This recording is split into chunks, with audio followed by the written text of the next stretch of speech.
This is Tom Lee, editor-in-chief of NEJM Catalyst, and we're talking today with my longtime friend and colleague, James Mountford, who has worked in a variety of roles across the NHS and at different levels and at the national level on quality and strategy and leadership. And he's editor-in-chief of BMJ Leader, which works to grow evidence and debate about leading in healthcare systems. He has most recently been working in education across the world for Galileo Global Education, helping develop leadership and followership, as we'll discuss in a little bit, and working also as a coach in a couple of organizations. We recently had a conversation about the nature of leadership today, and I thought that our audiences would benefit from hearing some of James' thought. So, James, thank you so much for joining us. And if you could just open by discussing the distinction that I heard you make between leading and leadership. Well, look, Tom, thank you very much for inviting me. It's been 20 years that we've known each other, and it's been a great pleasure to form thoughts about leading and leadership with you through the years. Um, More and more, I think we should talk about leading rather than leadership, and that's because leading is an action.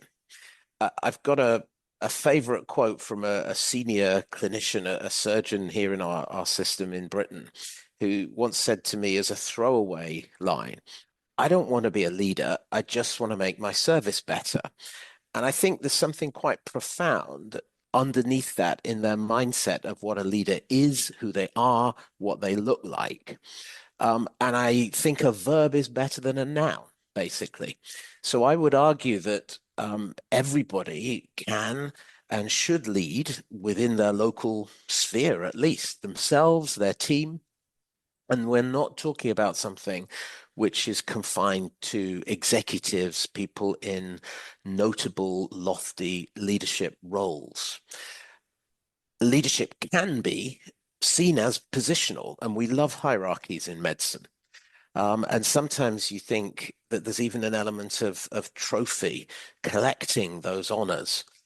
Um, Let me just perhaps share a very brief story about how one of our early prominent clinical leaders in England at a national level came into leadership. I said to him, how did you get going when he was a long established consultant attending physician in his institution? And he said to me, I was on holiday. I said, what? What do you mean? And he said, well, I was on holiday. It came to the department meeting who should be our lead for the next year, and I was voted in. And I mean, we probably don't have to unpick that too much to think about the layers to that story and how leading and leadership was perceived at the time in that institution.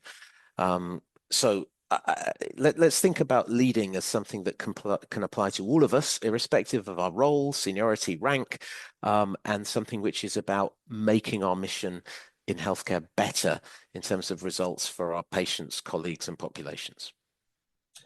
So your comments remind me of some very distant memory of some poet who wrote that he only felt like he was being a poet at the moment that he was finishing a poem, and as soon as he finished the poem, he was a former poet, and while he Mhm. was working on the poem, he was a failed poet. But you're thinking of leading as being something like writing a poem. So tell me what you mean by followership and being leadable, because those are skill sets that I don't see many people working to acquire in a deliberate way. Yeah, and again, I think many of the things that we see in healthcare, in medicine, in other branches of healthcare, they're perhaps sharper relief of themes that we see in other industries. Um, uh, there's something perhaps about the combination of craft and science in medicine that creates a sense of an individual. What is it to be a great doctor? So the very first time as a medical student that I went into the operating room, an eminent and well-regarded surgeon threw a scalpel across the table. Now, that is the sort of thing that you would be severely held up, doesn't matter who you are, I think now in the UK for, but not at the time. So what I saw was a behavior which is completely unacceptable, but was part of the, if you like, definition of being a leader. And so when we were in Boston together, I remember you introducing me to the Red Sox, and there was a great player who was an awkward guy. The phrase was, well, that's just Manny being Manny.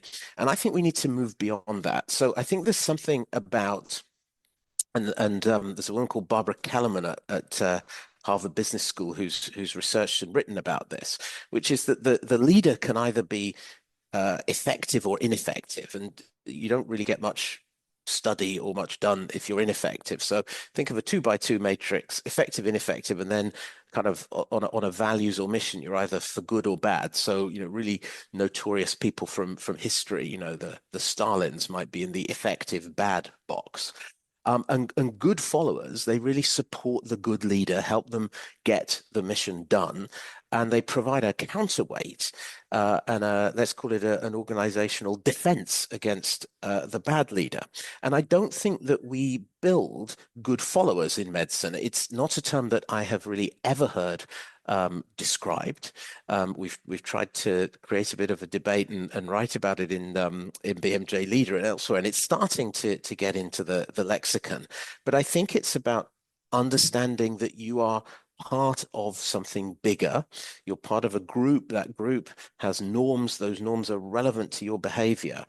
And that you should be supporting your leaders because you have the confidence in them that they share your values, they share the goals of things that you're trying to achieve, and that they frankly have your back. And perhaps some of the reason why we haven't had good fellowship is not just this individualism that's pervaded medicine, where you can still be a great doctor, often a great surgeon, let's pick on them, despite being a difficult character. So I'd love us to move beyond that around our concept of leader.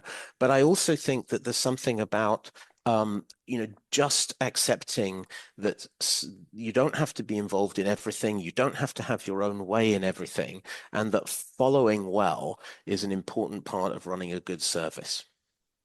Well, this is really interesting to me because, as I think my obsession these days is social capital and harnessing the power of social networks being one of the definitions of that. And as I've learned from Nicholas Christakis and others, social networks are agnostic. They can amplify bad values and they can amplify good values. And unfortunately, bad things spread quite quickly and readily. And that means we have to be really conscious and work very deliberately to make sure that the good values spread. And being a good follower means resisting the bad values and pushing the good ones. So that skill set is something that is, I think, very relevant to our difficult times. But in these difficult times, how can we make it easier for leaders to have clarity on those good goals and then communicate them? Yeah, and in what you just said as well, Tom, I mean, there aren't that many prizes of prestige or recognition today for being a good follower. But let's go back to the question about the leader and their goals. So I'd like us to sort of peel this back to what leaders do and really what the leaders are guarding and most responsible for. So at a very basic level, they take resources and they turn them into useful outputs and outcomes. So if you're a leader at a senior level, some of the things that people look to you for and that perhaps only you can do is to set and inspire and mobilize around a vision. You hold, you embody, you transmit the values, whether they're the ones that are written or the ones that are real.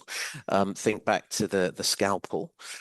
You ideally would command respect, not just for the position you hold, not primarily for that, but for how you conduct yourself.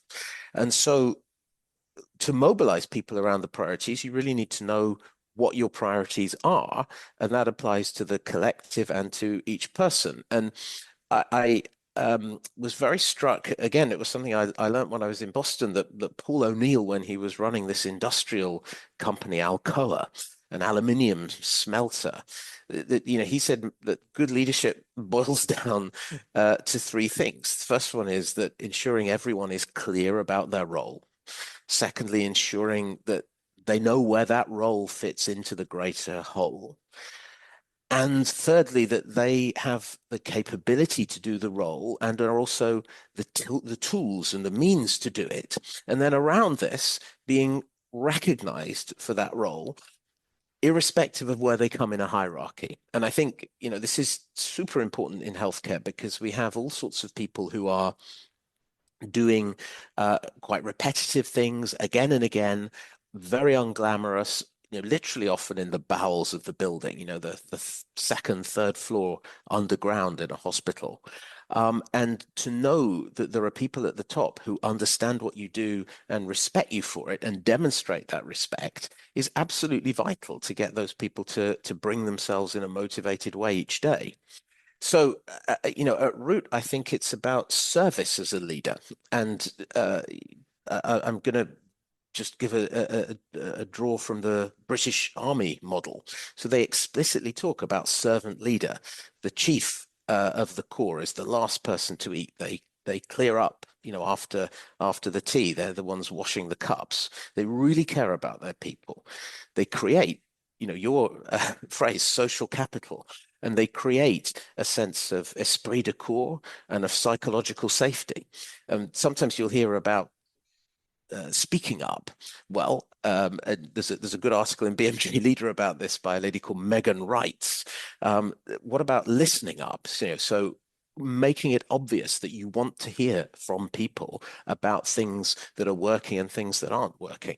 And so in doing that, you're clear about what we're here for. You're clear about what people should be doing. You're clear about respecting the work that they do. You earn the right to have the tough conversations. And I think one thing we're often scared of in healthcare is having those tough conversations. We're not trained to do it. We don't like conflict, but we shouldn't think of it as conflict. We should think about it as speaking about the gap between where we could be, where we need to be, and where we are. And so thereby, you can get results across the different dimensions that matter. And healthcare is a complicated, complex, often business, and you need to get results across a series of dimensions and to hopefully improve those results over time. So in terms of dimensions, I think the good leader is mobilizing people simultaneously across a range of dimensions, which are sometimes in conflict and at odds with each other. And there's a number of ways you can frame this, but I like the quadruple aim. So think of a diamond with four corners. And at the top of that is patients. So the patient's outcome and experience. The foundation for that diamond is the well-being and experience of your staff. And I think post-pandemic, we've happily started to recognize that more. So that's your top and bottom. And then the two other corners of your pyramid are value for money. So it doesn't matter whether your money is coming from taxes or from insurers or different sources. It behooves us to use resources effectively, not be wasteful. And then the last one, and I don't mean by any means that this is the least, but it's about it's the widest frame: population health, sustainability, inequalities. Now, managing those is not easy. Anybody can optimize for one. It's hard to optimize for all. That's the real skill. And then, of course, the very nature of the specific metrics will vary service by service, right? So if you're doing orthopedics versus sexual health, there'll be different things. But what you are measuring it has to come across all of those four dimensions simultaneously, I think. Well, now as we start to wrap up, let me ask, what are the essential tasks that we should be training leaders for? And then I'm going to ask you, how should we go about educating and building them? Okay, well, there's a lot in that question, Tom, and I'm a fan of good leadership education. Um, but I fundamentally believe that leading well is a practice sport. You cannot become a leader through going on programs to build you as a leader. You have to roll yourself sleeves up and put yourself in the arena, doing the leading and then reflecting on the leading and having, as I hope we've been speaking, having real clarity about what you're there for. So I think to be effective, you need to, particularly in a profession like medicine or nursing, within a specialized realm, you need to have deep credibility of the people that you're leading. You need to be legitimate to them. That helps build better followers. You need to understand how to give them voice, how to nudge and mobilize them in a shared direction. And you have to know yourself, ultimately, what is it that matters to me and why am I doing this job? And I think here, it can be a very lonely, exposed in all sorts of ways, politically, professionally place. So I think here sometimes coaching can help to create a reflective space to pause and to really think things through for yourself and understand, perhaps a good question is, what's it like to be on the receiving end of me? I remember the first time I was asked that question, it really hit home. Um, and Tom, I mean, I think there are times. I mean, a classic would be a trauma call when we're rehearsed and we're expecting to be told what to do, and effectively the leader is just ensuring that a series of steps that we know are carried out in an orderly and rigorous fashion. But the reality is that most healthcare leadership is messy and uncertain. And you're in discovery and modeling mode.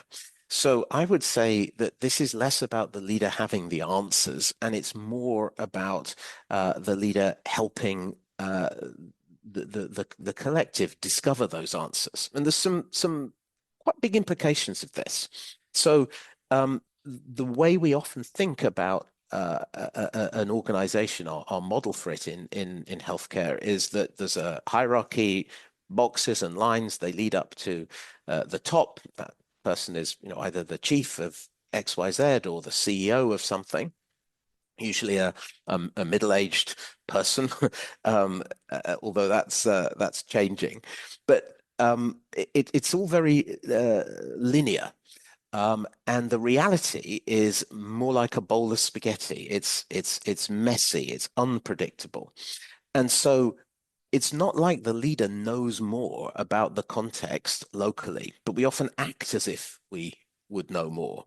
And furthermore, it's I think and here it really troubles me because it seems quite insulting that you would often imply by the way you behave as a leader that you care more about what's happening in the dermatology clinic or in the respiratory clinic than the people who are working there. I mean, that's plainly nonsense. The people who know the most, the people who care the most, are going to be the people who work there.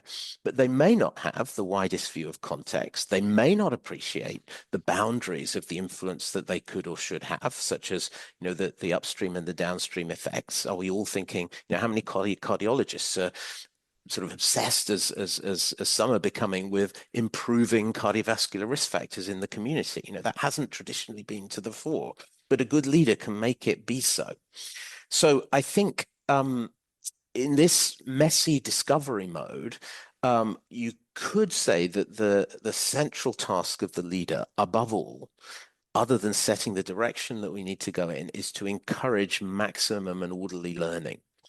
And we probably all felt this in the COVID response in that early phase when we kind of knew nothing, right? It was, we didn't know how fast the virus was coming. We didn't know what it did. We didn't know how to respond to it. And so we had no evidence base to go to as we normally do. So we rolled our sleeves up and learned fast. And that meant, leaders were more visible, decisions were faster. We deferred to people with expertise. So, if you were an intensive care physician, you suddenly found yourself able to plan the surging of ICU beds rather than going to 14 committees and progressively, demotivated by that. I think, that's what the leader does. They maximize learning. They make it legitimate to fail as long as you learn in an orderly and limited fashion. So how do we go about transmitting these skills, educating, building leaders, and what are we doing wrong now? So we don't have some of the basics in place. And I would argue that one thing that makes for great leaders is where the results are transparent and clear, and everyone has, if you like, a common currency for it. So one way that allows bad leaders to prosper is fuzzy views of performance. So, for example, in the UK, if you say performance to somebody in the health system, what they will hear will be money and access, cutting wait times. But the performance function of healthcare, going back to our few minutes ago, is this wider thing. What matters in your service around this quadruple aim diamond. So I think, if we're clear about what we're trying to achieve, we're more transparent about results, we look at the trend over time of how results are getting better, I think that will create much more fertile ground for better leaders to emerge. And then I would say also, what's our definition of ourselves as professionals? So let's stick with doctors, the elements of our professionalism. So classically, it has not been consistent with being a great doctor in the UK if you're not still in the business of if you like, touching patients, and that's the only legitimate role. So when you're in your leading role, you're not being a doctor or a proper doctor. Now, one of the great things about 20 years ago for me in the US was seeing institutions, like yours in Boston, Tom, or Cleveland Clinic, Mayo, where that wasn't the case. It was the aspiration of the best. You were it was a recognition of your excellence as a doctor to be elected by your peers into leadership roles. Again, in the UK, we sometimes ask people to take a pay cut. We would there's this idea. A physician called David Oliver has just written about this in the BMJ, that it's like crabs trying to crawl out of a bucket, and the peers grab the crab and pull them back in. So we talk about people going to the dark side, and we really need to stop doing that. So making leading well be very much with the grain of professionals. And I take that right back into medical school, right? Where do we learn our attitudes about what matters and what's good, what's legitimate, what's not?